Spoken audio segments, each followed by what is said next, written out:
Hello friends, welcome to my channel Veenasri Venkat. ఎలా ఉన్నారు అందరూ? సో ఇవాళ మనం హోటల్ స్టైల్ టేస్ట్తో పూరీ కర్రీ ఎలా చేసుకోవాలో చూద్దాం.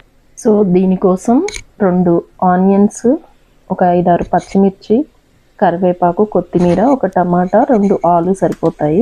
సో ఇది 5 మెంబర్స్కి వస్తుంది, ఫుల్గా మంచిగా సరిపోతుంది అనమాట. సో ముందు నేను కళాయి పెట్టి ఆయిల్ వేడి చేస్తున్నాను. ఆయిల్ వేడయ్యేలోపు మనం ఇవన్నీ కట్ చేసి రెడీగా పెట్టుకుందాము.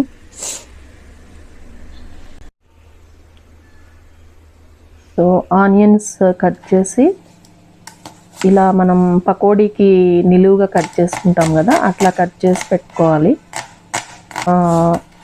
ఇంకా ఆలు పీల్ చేసి చిన్న చిన్న ముక్కలుగా కట్ చేసుకొని బాయిల్ చేసి పెట్టుకుంటే మనకి త్వరగా అయిపోతుంది కర్రీ. లేదంటే కర్రీలో కూడా వేసేసుకోవచ్చు. సో నేను ఇక్కడ